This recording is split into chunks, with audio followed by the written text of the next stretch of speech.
അമ്മ മാതാവിനും ദേവകുമാരനും 1000 നന്ദി. എൻ്റെ പേര് ഡോൺ ബോസ്കോ ജിജി. ഞാൻ ഇടുക്കി രൂപതയിൽ നിന്നും വരുന്നു. എനിക്കിവിടെ എന്താ പറയേണ്ടതെന്ന് കറക്റ്റായിട്ട് ഒന്നും അറിയത്തില്ല.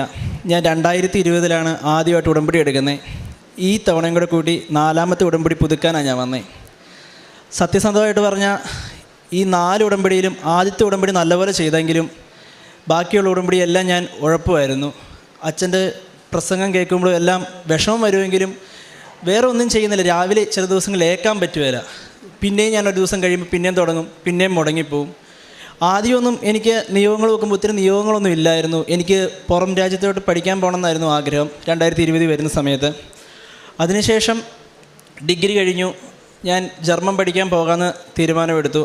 അങ്ങനെയാണ് ഞാൻ അതിനുശേഷം ആദ്യമായിട്ട് ജർമ്മൻ പഠിച്ചുകൊണ്ടിരുന്നത്. ഒരു 2 മാസം കഴിഞ്ഞപ്പം ഞാൻ ഉടമ്പടി എടുക്കാൻ വരുന്നത്. അപ്പം ഞാൻ 1ാമത്തെ നിയോഗമായിട്ട് എൻ്റെ ചേച്ചിക്ക് വേണ്ടി വെച്ചു. ചേച്ചിക്ക് PCOD കാരണം 2 വർഷമായിട്ട് കുഞ്ഞുങ്ങളില്ലായിരുന്നു. അവരതിൻ്റെ അകത്ത് ഒത്തിരി സങ്കടപ്പെടുന്നുണ്ടായിരുന്നു. അവരും വന്ന് ഉടമ്പടി എടുത്തിട്ടുണ്ടായിരുന്നു. ഞാൻ 1ാമത്തെ നിയോഗമായിട്ട് എൻ്റെ ചേച്ചിക്ക് വേണ്ടി വെച്ചു. ആ ഉടമ്പടി ചെയ്തുകൊണ്ടിരിക്കുന്ന സമയത്ത് തന്നെ 2 മാസം കഴിഞ്ഞപ്പോൾ ചേച്ചി ക്യാരിയിങ് എന്ന് പറഞ്ഞ് എന്നോട് ചേച്ചി വിളിച്ചു പറഞ്ഞു. അപ്പോൾ എനിക്ക് ഒത്തിരി സന്തോഷം വന്നു. കാരണം ഞാൻ അതിൻ്റെ അകത്തും ഉടമ്പടി തെറ്റിക്കുന്നുണ്ട്, ചെയ്യുന്നില്ല. ചില ദിവസം രാവിലെ ഏൽക്കാൻ പറ്റുന്നില്ല.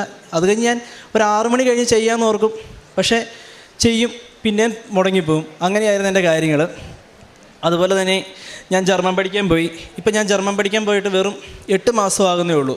ഞാൻ സെപ്റ്റംബറിലാണ് ആദ്യമായിട്ട്, സെപ്റ്റംബർ 4 ഞാൻ ജർമ്മൻ പഠിക്കാൻ പോകുന്നത്. ആ സമയത്ത് പോയി ഇപ്പം കൃത്യം 8 മാസമാകുന്നു. എനിക്കറിയത്തില്ല, ഞാൻ A1 പഠിച്ചു, A2 പഠിച്ചു, B1 പഠിച്ചു. എല്ലാവരും സാക്ഷ്യം കേൾക്കുമ്പോൾ അറിയാമെന്ന് ഞാൻ വിശ്വസിക്കുന്നു. B2 എന്ന് പറയുന്നൊരു സബ്ജക്റ്റ് നമുക്ക് ഒരു ബാലികേറാൻ മല തന്നെയാണ്. എനിക്കറിയത്തില്ല അതെങ്ങനെ പാസ്സാകുന്ന പോലും അറിയത്തില്ല. ഞാൻ ശരിക്കും സംസാരിക്കുന്ന ഒരാളല്ല. എല്ലാം ചെയ്തു. പക്ഷേ എനിക്ക് എങ്ങനെയോ ഒരു തോന്നൽ തോന്നി, എനിക്കിനി എക്സാം എഴുതിയേക്കാമെന്ന്. ഞാൻ B1 മാത്രമേ പഠിച്ചിട്ടുള്ളൂ. B2 ഒരു ഇൻസ്റ്റിറ്റ്യൂട്ടിലും പോയി ഞാൻ പഠിച്ചിട്ടില്ല. ഞാൻ ഭരണങ്ങാനം അസീസിലാണ് പഠിച്ചത് B1 വരെ. പക്ഷേ ബാക്കി ഞാൻ പഠിച്ചില്ല. അതിൻ്റെ കൂട്ടുകാർ വഴി ജസ്റ്റ് കുറച്ച് ക്ലാസ് കൂടി ഇങ്ങനെയൊക്കെ ആയി. കുറച്ച് ക്ലാസ്സൊക്കെ ആയിട്ട് ഞാൻ B2 ഇങ്ങനെ എഴുതാൻ വേണ്ടി തയ്യാറായിട്ടിരിക്കുകയാണ്. ആ സമയത്താണ് എനിക്ക് ഒരു ഹൈദരാബാദ് എക്സാമിന് ഡേറ്റ് എടുത്തരാമെന്ന് പറഞ്ഞ് ഒരു ചേച്ചി വരുന്നത്. ആ ചേച്ചിയുടെ കയ്യിൽ നിന്ന് ഞാൻ 25,000 രൂപ കൊടുത്ത് ഡേറ്റിന് വേണ്ടി അപ്ലൈ ചെയ്തു. അപ്പം എൻ്റെ ചേച്ചിയും ചേച്ചിയുടെ ഭർത്താവും ഹൈദരാബാദ് തന്നെയാണ് താമസം. അപ്പം ഞാൻ നേരത്തെ അങ്ങോട്ട് പോയി, ക്ലാസ്സൊന്നും കൂടുന്നില്ല. ഞാൻ നേരത്തെ ഹൈദരാബാദിലോട്ട് പോയി, എക്സാം എഴുതുന്ന ഡേറ്റ് ആകുമ്പോഴത്തേക്കും ചെല്ലാലോ എന്ന് ഓർത്ത്. അപ്പോൾ ചേച്ചി പറഞ്ഞു, കൺഫർമേഷനാണ്, നീ പൊക്കോ, ഒരു കുഴപ്പമില്ല. അവിടെ ചെന്ന് ഒരാഴ്ച കഴിഞ്ഞപ്പോഴത്തേക്കും പറഞ്ഞു, എടാ ആ ഡേറ്റ് കിട്ടില്ലെന്ന് പറഞ്ഞു. അപ്പോൾ എനിക്ക് ആകെ വിഷമമായി. കാരണം എക്സാം എഴുതാൻ വേണ്ടി കുത്തിയിരുന്ന് പഠിക്കുന്നു. B2 അറിയത്തില്ല, എന്നാലും ഒരു വിശ്വാസത്തിൻ്റെ പുറത്ത് പോവുക. അവിടെ ചെന്നു എക്സാം എഴുതാൻ ചെല്ലുന്ന സമയമായപ്പോഴത്തേക്കും എക്സാമിന് ഡേറ്റ് ഇല്ലെന്ന് പറയുന്നു. അപ്പോൾ ഞാൻ ചേച്ചിയോട് പറഞ്ഞു, ചേച്ചി എന്നാൽ എനിക്ക് ആ പൈസ റീഫണ്ട് ചെയ്ത് തന്നേരെ, ഞാൻ വേറെ എവിടെയും നോക്കിക്കോളാം. അപ്പോൾ ചേച്ചി പറഞ്ഞു, ഇപ്പം തന്നെ ചെയ്തേക്കാൻ 2 ദിവസം എന്ന് പറഞ്ഞു. അപ്പോഴത്തേക്കും എനിക്ക് ഹൈദരാബാദിൽ നിന്ന് വേറൊരു മെയിൽ അയക്കേണ്ട ഒരു ഓപ്ഷൻ വന്നു, ഡേറ്റ് എടുക്കണ്ടേ. അപ്പം ഞാൻ അപ്പം തന്നെ ചേച്ചിയോട് ചോദിച്ചു, തരാമെന്ന് ചോദിച്ചു. ചേച്ചി പറഞ്ഞു, മോനെ തരാൻ, 2 ദിവസം എൻ്റെ കൊച്ച ആശുപത്രിയിലാണ്, അപ്പം അവന് ഹോസ്പിറ്റൽ കേസ് ആയതുകൊണ്ട്. അപ്പോൾ ഞാൻ പറഞ്ഞു, അപ്പോൾ എനിക്ക് എന്തോ പോലെ ഞാൻ പറഞ്ഞു, ഒരു 2 ആഴ്ച കഴിഞ്ഞിട്ട് മതി, ഞാൻ വേറെ എവിടെയെങ്കിലും ചെയ്തോളാമെന്ന് പറഞ്ഞു. അപ്പോഴത്തേക്കും ആ ഡേറ്റ് പോയി. അതിനുശേഷം ഹൈദരാബാദിലെ ഡേറ്റിന് വേണ്ടി അപ്ലൈ ചെയ്തു. അത് അടുത്ത മാസത്തേക്കാണ് അപ്ലൈ ചെയ്തത്. അപ്ലൈ ചെയ്ത് കഴിഞ്ഞപ്പോഴത്തേക്കും പൈസ നമ്മൾ പിന്നെയും അടച്ചു. പൈസ അടച്ചു കഴിഞ്ഞപ്പോൾ അത് സെൻഡായി. പക്ഷേ ഒരു കാരണവശാലും അത് അവിടെ ചെന്നതായിട്ട് അവർ അംഗീകരിക്കുന്നില്ല. ഞങ്ങൾക്കിവിടെ വന്നിട്ടില്ലെന്നാണ് പറയുന്നത്. പിന്നെ എല്ലാ ദിവസവും ഹൈദരാബാദിലെ എക്സാം സെൻറ്ററിലോട്ട് വിളിയായി. അവസാനം വിളിച്ച് എൻ്റെ പേര് അവർക്ക് കാണാതെ അറിയാം. ഡോൺ ബോസ്കോ എന്ന് പറയുന്നത്, സാർ ഇപ്പം തന്നെ ശരിയാക്കി വിട്ടേക്കാം, അങ്ങനെയാണ് പറയുന്നത്. ലാസ്റ്റ് ഇത് നടക്കുന്നതിന് മുമ്പ് ഞാൻ എന്നിട്ട് ആ ചേച്ചിനെ വിളിക്കാൻ തുടങ്ങി. ചേച്ചിയെ പൈസ എന്നതാ, ഞാൻ വീട്ടിൽ പറയാതെയാണ് ഹൈദരാബാദിലെ വേറെ പൈസ കൊടുത്തത്. ചേച്ചിയോട് മാത്രമേ ഞാൻ പറഞ്ഞിട്ടുണ്ടായിരുന്നുള്ളൂ. ആ സമയത്ത് ആ ചേച്ചിനെ വിളിക്കുമ്പോൾ ചേച്ചി ഇപ്പം തരാമെന്ന് പറഞ്ഞു. ലാസ്റ്റ് ആയപ്പോഴത്തേക്കും ചേച്ചി ഫോൺ എടുക്കുന്നില്ല. ഞാനൊരു ദിവസം ഒരു 100 വിളി വിളിക്കും, എടുക്കുകയില്ല, മെസ്സേജ് അയക്കും. ഞാൻ അവസാനം പറഞ്ഞു, ചേച്ചി എൻ്റെ മര്യാദയ്ക്ക് ഞാൻ ചേച്ചിയോട് പറഞ്ഞു ഒന്ന് താ. അവസാനം ഞാൻ കെഞ്ചി പോലെ പറഞ്ഞു, എന്നിട്ട് നടക്കുന്നില്ല. അപ്പം ഒരു കാര്യവും നടക്കുന്നില്ല. ഹൈദരാബാദിൽ കൊടുത്തതും നടക്കുന്നില്ല, ഈ ചേച്ചിയുടെ കൊടുത്ത പൈസയും തിരിച്ച് കിട്ടുന്നില്ല. എനിക്കൊന്നും അറിയത്തില്ല എന്നെ ചെയ്യണം. ഞാൻ ഉടമ്പടി തെറ്റിക്കുന്നതും ഇടയ്ക്കുണ്ട്. അപ്പം എനിക്ക് തോന്നി ഞാനിതെല്ലാം ചെയ്യുന്നതുകൊണ്ട് എനിക്കുള്ള ഒരു ശിക്ഷയായിട്ടായിരിക്കും എന്ന് പറഞ്ഞു. എനിക്ക് പിന്നെ ഒരു ഓപ്ഷനും ഇല്ല. ഞാൻ ചേച്ചിയുടെ അടുത്ത് പോയപ്പോഴും ഉടമ്പടി പത്രമുണ്ട്, ഞാൻ ട്രെയിനിൽ വെച്ചൊക്കെ ചെല്ലുന്നുണ്ട്, പക്ഷേ വേറൊന്നും ചെയ്യുന്നില്ല, ഇടയ്ക്ക് മുടങ്ങി പോകുന്നുണ്ട്. ഞാനവിടെ ചെന്നു. ഞാൻ വൈകുന്നേരമായിരുന്നു, ചേച്ചിയൊക്കെ പുറത്ത് പോയിക്കോ. ഞാൻ പെട്ടെന്ന് വാതിലടച്ചു. ഞാൻ അതുപോലെ കരഞ്ഞൊരു ദിവസം എൻ്റെ മുമ്പിലില്ല. എനിക്ക് അത്രയും ഞാൻ ഒരിക്കലും കരഞ്ഞിട്ടില്ല. ഞാൻ മാതാവിന് മുമ്പിൽ മുട്ടുകുത്തിയെന്ന് അലറി കരഞ്ഞെന്ന് പറയാം, ആരും കേൾക്കാതെ. വായി പൊത്തിയാണ് ഞാൻ കരഞ്ഞത്. ഞാൻ പറഞ്ഞു, മാതാവി എനിക്കത് വേണം, ഒത്തിരി പൈസയൊന്നും എൻ്റെ ഇല്ല, ഞാനിത് എവിടുന്ന് ഇനി വീട്ടുകാരോട് പറയുമെന്ന് അറിയത്തില്ലാതെ ഞാൻ നിൽക്കുക. ആ സമയത്ത് എനിക്ക് മാതാവ് തരുമെന്ന് എനിക്ക് അറിയാമെന്ന് ഉറപ്പ് ഞാൻ എണ്ണയും കാശ് രൂപം കയ്യിലുണ്ട്. 4 വർഷമായിട്ട് എൻ്റെ കഴുത്തിലൊരു കൊന്തയുണ്ട്. അതേ അമ്മ മാതാവിൻ്റെ ആ കാശ് രൂപം ഞാൻ ഇട്ടിട്ടുണ്ട്. ഇതുവരെ അത് ദൂരാനൊരു ഇടം എനിക്ക് ഉണ്ടായിട്ടില്ല. ഞാൻ എന്നിട്ട് പ്രാർത്ഥിച്ച് കരഞ്ഞ് അളിയൻ്റെ ബൈക്കും എടുത്ത് ഞാൻ പുറത്തോട്ട് പോയി. ജസ്റ്റ് ഒരു കടയിൽ ചെന്ന് സാധനം മേടിക്കുമ്പോൾ എൻ്റെ കണ്ണ് നിറയുക. അപ്പോൾ അവർ ചോദിച്ചു എന്നാ മലയാളികൾ അവിടെയുള്ള റെസ്റ്റോറൻറ്റുകാർ എന്നാ പറഞ്ഞു. ഞാൻ പറഞ്ഞു പൊടി പോയതാണെന്ന് പറഞ്ഞിട്ട് ഞാനാണെങ്കിൽ പേയ്മെൻറ്റ് ചെയ്യാൻ വേണ്ടി എൻ്റെ ഫോൺ എടുക്കുമോ അത്രയും ദിവസം എന്നെ ബ്ലോക്ക് ചെയ്തിട്ട് ചേച്ചി, ഫോൺ എടുക്കാത്ത ചേച്ചി, മെസ്സേജ് അയച്ചിട്ട് എടുക്കാത്ത ചേച്ചി, വേറൊരു അക്കൗണ്ടിൽ നിന്ന് എനിക്ക് ആ പൈസ മൊത്തം ഫണ്ട് ചെയ്തേക്കുക. അത് കണ്ടപ്പോഴത്തേക്കും എനിക്ക് കരച്ചിൽ. ഞാൻ അപ്പം തന്നെ എൻ്റെ അമ്മേനെ വിളിച്ച് പറഞ്ഞു കിട്ടി, ഇനിയിപ്പോൾ എന്നാ ചെയ്യേണ്ടതെന്ന് എനിക്ക് അറിയത്തില്ല. ഇതൊന്നും എൻ്റെ കഴിവല്ല, ഉടമ്പടി തെറ്റിക്കുന്നുണ്ട്. അങ്ങനെ എന്തെങ്കിലും ഒരു അനുഭവം കിട്ടുമ്പോഴത്തേക്കും ഞാൻ കരഞ്ഞു പോകും. മാതാവിനോട് ഒത്തിരി ഇഷ്ടമുണ്ട്, പ്രാർത്ഥനയുണ്ട്. പക്ഷേ ഉടമ്പടി തെറ്റുന്നത് മാത്രം ഞാനത് തെറ്റായിട്ട് കാണുന്നുള്ളൂ. അങ്ങനെ ഇരിക്കുക. അപ്പോൾ എനിക്ക് ഒത്തിരി ഹാപ്പിയായി, ദൈവമേ കിട്ടുക. അപ്പോഴത്തേക്കും ഹൈദരാബാദിൻ്റെ ഡേറ്റിൻ്റെ കേസായി. അവിടെ അവർ കിട്ടുവല്ലെന്ന് പറയുന്ന രീതിയിലായി ലാസ്റ്റ്. അപ്പോഴത്തേക്കും ഞാൻ കൊച്ചി ട്രിവാൻഡ്രം ഗൊയ്ത്തയിൽ മെയിൽ അയച്ചു, ഒരു എക്സാം ഡേറ്റ് കിട്ടണേ, എനിക്ക് എങ്ങനെയും ഒന്ന് എക്സാം എഴുതണം. അപ്പം കൊച്ചി ട്രിവാൻഡ്രം മെയിൽ അയച്ച് എക്സാമിൻ്റെ ഡേറ്റ് വരുമ്പോൾ ഞാൻ ആദ്യം മാതാവിനോട് പ്രാർത്ഥിച്ചു. ഇവർ പറഞ്ഞിരുന്നത്, ഹൈദരാബാദ് പറഞ്ഞിരുന്നത് മെയ് ലാസ്റ്റാണ് എക്സാം എന്നാണ്. അപ്പം കൊച്ചി ട്രിവാൻഡ്രത്തിൻ്റെ വരുന്നത് മെയ് 1. അപ്പം ഞാനാണെങ്കിൽ പ്രാർത്ഥിച്ചു, മാതാവ് എനിക്കൊരു ഡേറ്റ് തരുവാണെങ്കിൽ മെയ് 1 തരണം. മെയിൽ അയച്ച് കിട്ടുന്നത് ഹൈദരാബാദിൽ കിട്ടുന്നത് ലാസ്റ്റാണെന്ന് എനിക്ക് അറിയുകയും ചെയ്യാം. കുറേ ദിവസമായിട്ട് മെയിൽ അയച്ചു, ഒന്നും വരുന്നില്ല, ഇവരുടെ കൺഫർമേഷൻ വരുന്നില്ല. ഞാനൊരു ദിവസം രാവിലെ 5:30 പ്രത്യക്ഷീകരണ പ്രാർത്ഥന എല്ലാം വേണ്ടി ആ സമയത്ത് ഞാൻ കറക്റ്റായിട്ട് ചെയ്യാൻ തുടങ്ങി. പിന്നെ 5:30 ഏറ്റു പ്രത്യക്ഷീകരണ പ്രാർത്ഥന ചെല്ലിക്കൊണ്ടിരുന്നു. അപ്പോൾ ഞാൻ ആരുമില്ല, ചേച്ചിയെല്ലാം അവരെല്ലാം ഉറക്കമാണ്. ഞാനാണെങ്കിൽ കരഞ്ഞ് പ്രാർത്ഥിച്ചു, മാതാവേ എനിക്കിന്ന് കൺഫർമേഷൻ മെയിൽ വരണം, അല്ലാതെ എന്നെക്കൊണ്ട് പറ്റുകയില്ല. ഞാൻ എന്തോരം നാളായിട്ട് നോക്കിയിരിക്കുന്നതെന്ന് പറഞ്ഞു. എന്നിട്ട് പഠിക്കാനുണ്ടായിരുന്നു ഒത്തിരി സങ്കടവും കരച്ചിലും. കാരണം ഞാൻ കയറി പിന്നെയും കിടന്നൊന്നും ഉറങ്ങി. രാവിലെ ഒരു 11 മണിയായപ്പോൾ ചുമ്മാ ഫോൺ എടുത്ത് നോക്കിയപ്പോൾ ഹൈദരാബാദിൽ നിന്ന് മെയിൽ വന്നേക്കുക, നിങ്ങൾക്ക് കൺഫർമേഷൻ ആയിട്ടുണ്ടെന്ന് പറഞ്ഞ്. അപ്പോഴത്തേക്കും എനിക്ക് പിന്നെയും കരച്ചിൽ വരാൻ തുടങ്ങി. പിറ്റേ ദിവസം രാവിലെ ഇനിയും ഞാൻ ഡേറ്റ് ഇട്ട് പ്രാർത്ഥിക്കാൻ പോവാം. നമ്മൾ സാക്ഷ്യം കേൾക്കുമ്പോൾ ഡേറ്റ് ഇട്ട് പ്രാർത്ഥിക്കണം. അപ്പോൾ എനിക്ക് മാത്രം തന്നെ ഇങ്ങനെയൊന്നും വരാത്ത ഞാൻ ഒത്തിരി ആലോചിക്കും. അപ്പോൾ ഞാനത് കഴിഞ്ഞ് പിറ്റേ ദിവസം ഏറ്റു. അപ്പോൾ എനിക്കൊരു കോൺഫിഡൻസാണ്, മാതാവ് എനിക്ക് തരാൻ തുടങ്ങി, ഇനി എൻ്റെ കയ്യിലെല്ലാം എന്ന് പറഞ്ഞ് ഞാൻ പിറ്റേ ദിവസം ഏറ്റു. മാതാവ് തരുന്നുള്ള രീതിയിൽ ഞാൻ പ്രാർത്ഥിക്കാൻ തുടങ്ങി. മാതാവേ എനിക്ക് കൊച്ചിയിലും ഡേറ്റ് വേണം, ആ ഡേറ്റ് നാളെ തന്നെ വരുവാൻ വേണം, വരുന്നത് ആദ്യത്തെ ആഴ്ച തന്നെ കിട്ടണം എന്ന് പറഞ്ഞു. അത് കൊച്ചിയിൽ തന്നെ കിട്ടണം എന്ന് പറഞ്ഞു. ഇത് ഡേറ്റ് വരുന്നത് ഒന്നെങ്കിൽ കൊച്ചിയിലായിരിക്കും അല്ലെങ്കിൽ ട്രിവാൻഡ്രത്തായിരിക്കും. ഒന്നെങ്കിൽ ആദ്യത്തെ ഒരാഴ്ച അല്ലെങ്കിൽ ലാസ്റ്റത്തെ ഒരാഴ്ച വന്നു കഴിഞ്ഞാൽ ഞാൻ ഈ അടച്ച പൈസ എല്ലാം പോവുകയും ചെയ്യും. ഹൈദരാബാദിലെ എക്സാം മാത്രം എഴുതാനും പറ്റുള്ളൂ. അത്ര നേരം ഹൈദരാബാദ് ഉണ്ടെന്ന് ഓർത്ത് തന്നെ നമ്മൾ ഇരിക്കുക, കൺഫർമേഷൻ വന്നിരിക്കുക. അപ്പം രാവിലെ ഏറ്റു പ്രാർത്ഥന കഴിഞ്ഞ് അന്ന് പഠിച്ച് ഒരു 9 മണിയായപ്പോൾ എൻ്റെ കൂട്ടുകാരനെ വിളിച്ചു. ഞാനിങ്ങനെ സംസാരിച്ചുകൊണ്ടിരിക്കുമ്പോൾ ഒരു മെയിൽ വന്നു. നോക്കിക്കഴിഞ്ഞപ്പോൾ കൊച്ചിയിലെ മെയിൽ എനിക്ക് വന്നു, കൺഫർമേഷൻ ആയിട്ടുണ്ടെന്ന് പറഞ്ഞ്. അതും 3, 4 എന്ന ദിവസങ്ങളിൽ ആദ്യത്തെ ആഴ്ച തന്നെ എനിക്ക് കൺഫർമേഷൻ മെയിൽ വന്നു. അങ്ങനെ അതെല്ലാം ഓക്കെ ആയി ഒരു രീതി ഇങ്ങനെ പോവുകയായിരുന്നു. അപ്പോഴാണ് ഇതുവരെ എൻ്റെ വീട്ടുകാർക്ക് മാത്രം അറിയുന്ന ഒരു കാര്യം, ഞാൻ കൂട്ടുകാരോട് പോലും പറഞ്ഞിട്ടില്ല. എനിക്ക് എൻ്റെ ഒരു ഫ്രണ്ട് വഴി ജർമ്മനിയിൽ ഒരു സ്കൂളിൽ അഡ്മിഷൻ എടുത്തു തരാൻ അവൻ നോക്കിയായിരുന്നു. അപ്പം ആദ്യം ഞങ്ങൾ മെയിലൊക്കെ അയച്ചു. പുള്ളി പറഞ്ഞു, ഒന്നും പറഞ്ഞില്ല. കുറേ ദിവസമായിട്ട് ഞാൻ അവനോട് ഇടയ്ക്ക് കേടാ എന്നടാ പുള്ളി ഒന്നും റിപ്ലൈ തരാത്തേ. അപ്പോൾ ഞാൻ പ്രാർത്ഥിക്കാൻ തുടങ്ങി, എനിക്കൊരു റിപ്ലൈ തരണമെന്ന്. അങ്ങനെ ഒരു ദിവസം രാവിലെ 5:30 കയറ്റി ഞാൻ പ്രാർത്ഥിച്ചപ്പം ഒരു 1.5 മാസം മുമ്പ് അയച്ച മെയിലാണ്. കൃത്യം പിറ്റേ ദിവസം പ്രാർത്ഥിച്ചതിൻ്റെ അന്ന് ഒരു 9:30-10 മണിയായപ്പോൾ എനിക്ക് മെയിൽ വന്നേക്കുക, ഇന്നാണ് നിങ്ങളുടെ സൂം മീറ്റിംഗ്, ഈ സൂം മീറ്റിംഗ് നിങ്ങൾ പങ്കെടുക്കണം, വൈകുന്നേരം 7 മണിക്കാണ് സൂം മീറ്റിംഗ് എന്ന് പറഞ്ഞു. എനിക്കറിയത്തില്ല എന്ത് ചെയ്യണം. പ്രാർത്ഥിക്കുന്നതെല്ലാം പിറ്റേ ദിവസം നടക്കുന്നു. അപ്പോൾ എനിക്ക് ഏറ്റവും വിഷമം വരുന്ന കാര്യം എന്ന് വെച്ചാൽ ഞാൻ ഈ ഉടമ്പടി ഉഴപ്പുന്നുണ്ടല്ലോ, അതാണ് എൻ്റെ ഏറ്റവും സങ്കടം. ഇത്രയും ചെയ്തിട്ടും എന്നെ കൈവിടാതെ എൻ്റെ കൂടെ ഉണ്ടല്ലോ എന്ന് ഓർക്കുമ്പോൾ എനിക്ക് ഒത്തിരി സങ്കടം വരും. പിന്നെ ഞാൻ പ്രാർത്ഥിക്കും. എന്നിട്ട് ഞാൻ ജർമ്മനിയിലുള്ള ഇൻ്റർവ്യൂവിന് വേണ്ടി ഇരിക്കുക. അതപ്പോൾ ഒരു ജർമ്മൻകാരനാണ് ഇൻ്റർവ്യൂ നടത്തുന്നത്. അപ്പം എനിക്ക് ഒരു പരിജ്ഞാനവും ഇല്ല, കാരണം B1 പാസ്സായിട്ട് പോലും ഇല്ല. B1 ഇൻസ്റ്റിറ്റ്യൂട്ട് വഴി പാസ്സായതാണ്. B1 മാത്രമേ ഉള്ളൂ. B2 എന്നൊരു സംഭവം ഞാൻ പഠിച്ചിട്ടില്ല, ഇതുവരെ പഠിച്ചിട്ടില്ല. ഒരക്ഷരം പോലും B2 പഠിച്ചിട്ടില്ല. ആകപ്പാടെ കൂട്ടുകാരെന്തെങ്കിലും പറയും, അത് ജസ്റ്റ് ഒന്ന് കേൾക്കും, ഇങ്ങ് പോരും. എന്നിട്ട് ഞാൻ ജർമ്മൻ്റെ ഇൻ്റർവ്യൂവിന് വേണ്ടി വൈകുന്നേരം ഒരുങ്ങിയിരിക്കുക, അവരുടെ സൂം മീറ്റിങ്ങിന് വേണ്ടി. AC ഫുള്ളായിട്ടിട്ട് ഞാൻ വേർത്തൊഴുകും. എനിക്ക് പേടിയാണ്, കാരണം ഒന്നും പറയാൻ അറിയത്തില്ല ജർമ്മൻ. അപ്പം ഞാൻ മാതാവിനോട് പ്രത്യക്ഷീകരണ പ്രാർത്ഥന എടുത്ത് എൻ്റെ അടുത്ത് വെച്ചു, ബൈബിൾ എടുത്ത് എൻ്റെ അടുത്ത് വെച്ചു, അതുപോലെ തന്നെ ഉപ്പെടുത്ത് വെച്ചു, കാശ് രൂപ എല്ലാം ഞാൻ കൈ പിടിച്ച് എൻ്റെ കയ്യിൽ എൻ്റെ പൊന്ത ഞാൻ കയ്യെ കെട്ടിയിട്ടേക്കുക. എന്നിട്ട് ജർമ്മൻ്റെ ഇൻ്റർവ്യൂ വന്നു. ഭയങ്കര ടെൻഷനായിരുന്നു. ടെൻഷനൊക്കെ ആയിട്ടും പുള്ളി എല്ലാം ചിരിച്ചുകൊണ്ട് ചോദിച്ചു. എന്നോട് ജസ്റ്റ് കുറച്ച് കാര്യങ്ങൾ ചോദിച്ചുള്ളൂ. ഞാൻ എങ്ങനെയാണ് പറഞ്ഞതെന്ന് എനിക്ക് പോലും അറിയത്തില്ല. ഞാൻ ജസ്റ്റ് 1-2 വാക്യത്തിൽ മാത്രം ജസ്റ്റ് ഗ്രാമാറ്റിക് പോലും ശരിയല്ലാതെ വർത്തമാനം പറഞ്ഞു. എന്നിട്ട് ഞാൻ മാതാവിനോട് അന്നേരം കരഞ്ഞ് പ്രാർത്ഥിക്കുന്നുണ്ട്, മാതാവി എനിക്കിത് കഴിയുമ്പോഴേ തന്നെ ഇത് പാസ്സായെന്നൊന്ന് പറയണേ, ഇതിനു വേണ്ടി വെയിറ്റ് ചെയ്തിരിക്കാനുള്ളൊരു അവസരം ഉണ്ടാകല്ലേന്ന് ഞാൻ പ്രാർത്ഥിച്ചു.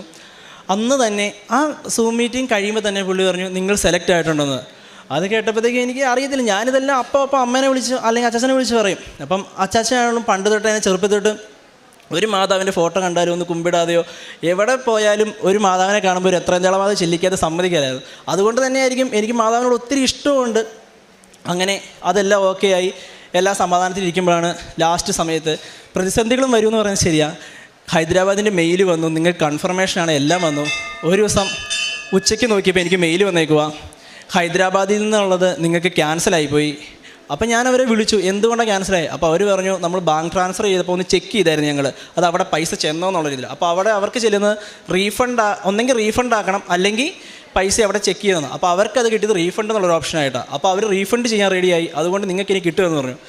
എനിക്ക് ആകെ വിഷമമായി. ഞാൻ എൻ്റെ ഏജൻറ്റുമായിട്ട് ചേട്ടനോട് സംസാരിച്ചു, ചേട്ടനും വിളിക്കുന്നു ഞാനും വിളിക്കുന്നു, അവർ സമ്മതിക്കുന്നില്ല. അപ്പോൾ സമയം ഒരു 2:45 കഴിഞ്ഞായിരുന്നു. അപ്പം ഞാൻ ഒരു 3 മണിക്ക് എന്നും പ്രയർ ചെല്ലുന്ന ഒരാളായിരുന്നു, എന്നുമില്ല കുറച്ച് കാലമായിട്ട്. അപ്പം 3 മണിക്ക് ഞാനാണെങ്കിൽ എന്തെങ്കിലും വരട്ടെ മാതാവ് നോക്കിയോളൂ എന്ന് ഓർത്ത് ഞാനൊരു കരണക്കൊന്ത എല്ലാം വേണ്ടി ഇരിക്കുക. അപ്പം ഒരു രണ്ടാമത്തെ കരണക്കൊന്തയുടെ ഇതായപ്പോഴത്തേക്കും ഒരു കോൾ വന്നു എൻ്റെ ഫോണിൽ. എൻ്റെ പോക്കറ്റിൽ തന്നെ ഫോൺ ഉണ്ടായിരുന്നു. അപ്പോൾ ഞാൻ ഓർത്ത് എടുക്കണോ, ഞാൻ ഓർത്തു ഇനി കിട്ടിയാലും കുഴപ്പമില്ല കിട്ടിയാലും കുഴപ്പമില്ല, പ്രാർത്ഥന കഴിഞ്ഞിട്ട് എടുത്താൽ മതി എന്നുള്ളൊരു ഉറച്ച് തീരുമാനത്തിൽ ഞാൻ ഫോൺ എടുത്തേ ഇല്ല. അവസാനം ഞാനാണെങ്കിൽ പ്രാർത്ഥന എല്ലാം കഴിഞ്ഞ് കരഞ്ഞ് പ്രാർത്ഥിച്ച് ഫോൺ എടുത്തപ്പോൾ ചേട്ടായി വിളിച്ചു, എടാ ഇന്ന് തന്നെ ഒരു 21,200 രൂപ അടയ്ക്കുവാണെങ്കിൽ നമുക്ക് ആ ഡേറ്റ് തന്നെ കിട്ടും, മറ്റേ പൈസ റീഫണ്ട് ആവുമെന്ന് പറഞ്ഞു. ഈ പൈസ മൊത്തം ഞാൻ മറിച്ചേക്കുന്ന, വീട്ടിലെല്ലാം പറയാനൊരു പേടി. കാരണം നമുക്ക് ഗോയിത്തയുടെയും ജർമ്മൻ്റെയും എക്സാമിൻ്റെ കാര്യം വീട്ടിൽ പറഞ്ഞാൽ അത്ര മനസ്സിലാവുമല്ല, ഇങ്ങനെയായി കാര്യങ്ങൾ എങ്ങനെയായി കാര്യങ്ങൾ. ഞാൻ എന്നിട്ട് അത് പിന്നെ ചേച്ചിയോട് പറഞ്ഞ് ചേച്ചി വേറെ എവിടുന്നോ എനിക്ക് എടുത്തു തന്ന് ആ പൈസ അടച്ചു. അങ്ങനെയാണ് അത് കൺഫർമേഷൻ ആകുന്നത്. അതിനുശേഷം ഞാനാണെങ്കിൽ ഹൈദരാബാദിൽ നിന്ന് കൊച്ചിയിലോട്ട് പോയി എക്സാം എഴുതാൻ വേണ്ടി. അപ്പം എക്സാം എഴുതാൻ പോകുമ്പോൾ എല്ലാവരും പറയുന്നുണ്ട്, എടാ നീ വല്ലതും പഠിച്ചിട്ടുണ്ടോ? ഞാൻ പറഞ്ഞു ഞാൻ പഠിച്ചിട്ടൊന്നുമില്ല, ഞാൻ കൃപാസനത്തിന് ഉടമ്പടി എടുത്തിട്ടുണ്ടല്ലോ, അതാ എനിക്ക് ആകെ ഒരു ഇതുള്ളൂ. അപ്പം ഞാൻ ഹോസ്റ്റലായിരുന്നപ്പോഴും പലരും പ്രാർത്ഥിക്കുക, അങ്ങനെയല്ല പ്രാർത്ഥന ഇല്ലാത്തവരായിരുന്ന സമയത്തും ഞാൻ രാവിലെ കേൾക്കും പ്രാർത്ഥിക്കും, അങ്ങനെയായിരുന്നു. അപ്പം അതിൻ്റെ ഒപ്പം തന്നെ എൻ്റെ ഒരു കൂടെയുള്ള ഒരു അക്രവിസ്ഥനായ ഒരാളെ ഞാനിവിടെ കൊണ്ടുവന്ന് ഉടമ്പടി എടുപ്പിച്ചു. ഇന്നും എൻ്റെ കൂടെ ഒരാൾ വന്നിട്ടുണ്ട്. അങ്ങനെ അതൊക്കെ ഞാൻ ചെയ്യിക്കുന്നുണ്ടായിരുന്നു. അപ്പം അതുപോലെ തന്നെ എൻ്റെ ഒരു കൂട്ടുകാരൻ എക്സാം എഴുതാൻ പോകാൻ നേരം എന്നോട് പറഞ്ഞാടാ ഒന്ന് പ്രാർത്ഥിക്കണം എന്ന് പറഞ്ഞു. അപ്പം ഞാൻ പറഞ്ഞു ആടാ ഞാൻ ഉറപ്പായിട്ടും പ്രാർത്ഥിക്കാം. ഞാൻ എല്ലാ ദിവസമൊന്നും പള്ളിയിൽ പോയിട്ടില്ലായിരുന്നു. പക്ഷേ അവൻ്റെ എക്സാം വന്ന ദിവസം രാവിലെ ഞാൻ പള്ളിയിൽ പോയപ്പം എൻ്റെ ഒരു രണ്ടാമത്തെ ഉടമ്പടിയുടെ മെഴുകുതിരി അവിടെ തീരാതിരിപ്പുണ്ടായിരുന്നു. പുതിയതായിട്ട് ഒരു പച്ചത്തിരി ഒരു നീലതിരി. ഞാനത് അൽഫോൻസാമയുടെ പള്ളിയിൽ കൊണ്ടുപോയി കത്തിച്ച് അവന് വേണ്ടി പ്രാർത്ഥിച്ചു. അവൻ എക്സാം എഴുതി. അപ്പം അവൻ എക്സാം എഴുതിയപ്പോൾ അവൻ ആ ഒറ്റ എഴുത്തിന് തന്നെ 3 മൊഡ്യൂൾ പാസ്സായി, കഴിഞ്ഞ എഴുത്തിനും എല്ലാ മൊഡ്യൂളും പാസ്സായി. അതുപോലെ തന്നെ എന്നിട്ട് ലാസ്റ്റ് കൊച്ചിയിൽ എക്സാം ആകാറായി. കൊച്ചിയിൽ എക്സാം ആയപ്പം ഞാൻ അന്നത്തെ ദിവസം ഉറങ്ങാതിരുന്ന് പഠിക്കുക.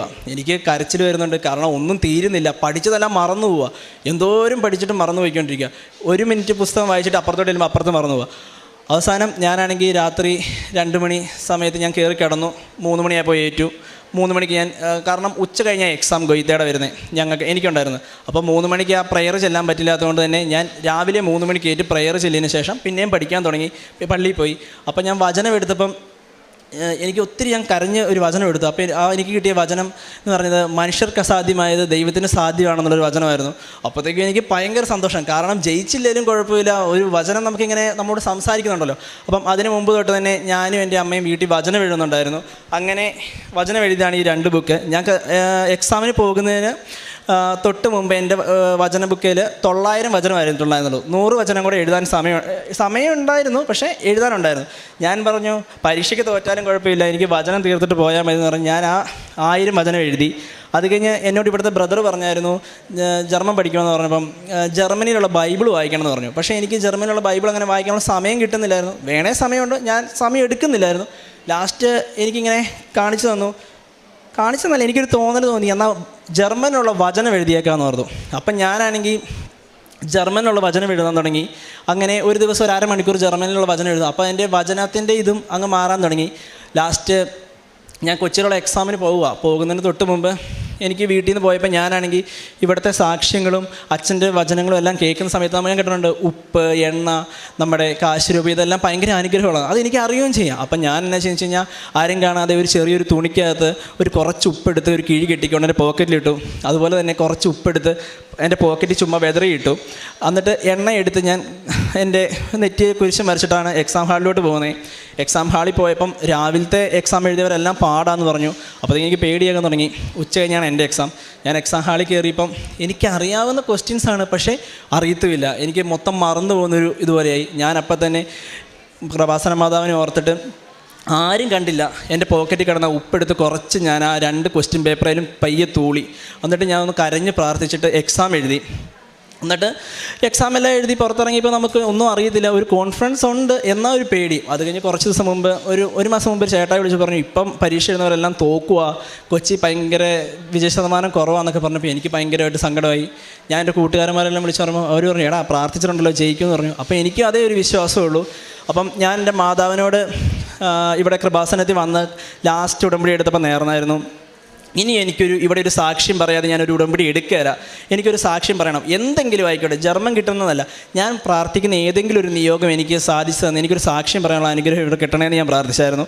അങ്ങനെ ആ ഒരു നിയോഗം പറയാൻ വേണ്ടി ഞാനിങ്ങനെ അപ്പോൾ എപ്പോഴും മാതാവിനോട് ഞാൻ പ്രാർത്ഥിക്കും, മാതാവേ എന്നെ ജർമ്മൻ പരീക്ഷ മാതാവ് തോൽപ്പിച്ചോ, കുഴപ്പമില്ല, എന്നാലും വേറെ എന്തെങ്കിലും എനിക്ക് ഒരെണ്ണം പറയാം, എനിക്ക് ഈ ആൾക്കാരെ കയറി നിൽക്കാനൊരു അവസരം ഉണ്ടാകണമെന്ന് ഞാൻ ഒത്തിരി ആഗ്രഹിച്ചായിരുന്നു. കാരണം എന്നെപ്പോലെ ഒരാൾ വന്ന് പറയുമ്പോൾ കുറച്ചെങ്കിലും ഒരാൾക്കൊരു ഇൻസ്പിറേഷൻ ആവുമല്ലോ എന്ന് ഓർത്താൽ. കാരണം നമ്മളൊരു ഇത്രയും ഈ കാലത്ത് എല്ലാവരും, എനിക്കറിയാം എൻ്റെ കുറേ കൂട്ടുകാരെ ഒരു വിശ്വാസമില്ലാതെ എല്ലാം നുണയാ, ഈ കൃപാസനത്തിൽ വരുന്നവരും നുണയാന്ന് പറഞ്ഞ കൂട്ടുകാരെ എനിക്കറിയാം. അപ്പം ഞാൻ പറയുന്ന വഴി ഒരാളെങ്കിലും ഇതിലേക്ക് വരുമെന്ന ഒരു ആഗ്രഹമുള്ളതുകൊണ്ട് ഞാൻ പറയുന്നത്, മാതാവ് എനിക്കൊരു സാക്ഷ്യം പറയാനുള്ള അവകാശം തരണേന്ന്. അപ്പം ഞാൻ ആദ്യം തന്നെ പറഞ്ഞു, ഞാൻ B1 മാത്രം പഠിച്ച ഒരാളാണ്. B2 എന്നൊരു ഇത് പഠിച്ചിട്ടേ ഇല്ല, B2ൻ്റെ ക്ലാസ് കയറിയിട്ടില്ല. പക്ഷേ കഴിഞ്ഞ ദിവസം വരെ റിസൾട്ട് ഇങ്ങനെ വരാൻ വേണ്ടി ഞാൻ വെയിറ്റ് ചെയ്യുമായിരുന്നു. ഞാൻ മാതാവിനോട് ആദ്യം പറഞ്ഞൊരു കാര്യമാണ്, എനിക്ക് ജർമ്മൻ്റെ എക്സാം എഴുതിയിട്ട് ഞാൻ 2 മൊഡ്യൂളായിരുന്നു എഴുതിയിട്ടുണ്ടായിരുന്നുള്ളൂ. ആ 2 മൊഡ്യൂൾ പാസ്സാവുകയാണെങ്കിൽ ഞാൻ ഇവിടെ വന്നിട്ടായിരിക്കും എൻ്റെ റിസൾട്ട് വന്ന കേസ് ഞാൻ പുറത്ത് പറയുള്ളൂ എന്ന് ഞാൻ പറഞ്ഞായിരുന്നു. ഞാൻ ഇതുവരെ ആരോടും പറഞ്ഞില്ല. ഇന്നലെ വൈകുന്നേരം 7:10 എനിക്ക് മെയിൽ വന്നു, റിസൾട്ട് വന്നു പറഞ്ഞു. എനിക്ക് കരയണോ ചിരിക്കണോ ഒന്നും അറിയത്തില്ല, ഭയങ്കര പേടിയുള്ളിൽ. ഞാൻ ഓടിപ്പോയി കൃപാസന മാതാവിൻ്റെ എണ്ണ എടുത്ത് ആദ്യമേ തലയിൽ ഒരു കുരിശ് വരച്ചു. എന്നിട്ട് ഞാൻ പ്രാർത്ഥിച്ചു, മാതാവേ ഞാൻ തുറക്കാൻ പോവുക, നീ എൻ്റെ കൂടെ ഇല്ലെങ്കിൽ എനിക്കറിയത്തില്ല, തോറ്റുപോയാലും പിന്നെ എഴുതാമെന്നറിയാം, പക്ഷേ എനിക്ക് ആ സാക്ഷ്യം പറയാതിരിക്കാൻ പറ്റില്ല. അന്ന് ഞാൻ പറഞ്ഞു, റിസൾട്ട് വരുന്ന എന്നാണോ അതിൻ്റെ പിറ്റേ ദിവസം ഞാൻ ഇവിടെ വന്നിരിക്കുമെന്ന് ഞാൻ അതുപോലെ ഉറപ്പ് പറഞ്ഞിട്ടിരിക്കുക. ഞാനാണെങ്കിൽ എൻ്റെ കാശുരൂപം തൊട്ട് പ്രാർത്ഥിക്കുന്നു, എണ്ണ തൊട്ട് പറയുന്നു, ബൈബിൾ എടുത്ത് വായിക്കുന്നു. ലാസ്റ്റ് ഞാൻ എൻ്റെ ഫോണിലാണെങ്കിൽ എൻ്റെ നമ്പർ അടിച്ച് തുറന്നു നോക്കി കഴിഞ്ഞപ്പം എങ്ങനെയാണ് പറയേണ്ടതെന്ന് എനിക്കറിയത്തില്ല. B2 പഠിക്കാത്ത ഒരാളാണ് ഞാൻ. 60 മാർക്ക് വേണം പാസ്സാകാൻ 100-ൽ. എനിക്ക് 2 മൊഡ്യൂളാണ് ഞാൻ എഴുതിയിരുന്നത്. എനിക്ക് കിട്ടിയത് ഒരെണ്ണത്തിന് 100-ൽ 80-ഉം ഒരെണ്ണത്തിന് 100-ൽ 70-ഉം. B2 പഠിക്കാത്ത ഒരാളാണ് ഞാൻ. B1 മാത്രം, അതും B1ൻ്റെ എക്സാം എഴുതാതെ ഞാൻ മറ്റേ ഇൻസ്റ്റിറ്റ്യൂട്ടിൽ നിന്ന് ചാടിപ്പോയ ആളാണ്. ചാടിപ്പോയെന്ന് വെച്ചാൽ എഴുതാൻ ഒരു മടിയുണ്ടായിരുന്നു, ഞാൻ ഇറങ്ങിപ്പോയി. B2 മാത്രം പഠിക്കണമെന്നുണ്ട്. പിന്നെ ഞാൻ പഠിച്ചില്ല എന്ന് പറയുന്നില്ല, പക്ഷേ അത് കൂട്ടുകാർ വഴി ചുമ്മാ എന്തെങ്കിലും കുറച്ച് കാര്യങ്ങൾ. പക്ഷേ B2ൻ്റെ ഇപ്പോഴും എന്നോട് ഇവിടെ ആരെങ്കിലും എന്നോട് B2ൻ്റെ ഒരു കാര്യം ചോദിക്കുമോ അല്ലെങ്കിൽ കറക്റ്റായിട്ട് ഗ്രാമാറ്റിക് ചെയ്താൽ എനിക്കറിയത്തില്ല പറയാൻ. ഇങ്ങനെ തന്നെയാണ് ഞാൻ ആ ജർമ്മൻകാരൻ്റെ മുമ്പിൽ ഇരുന്നത്.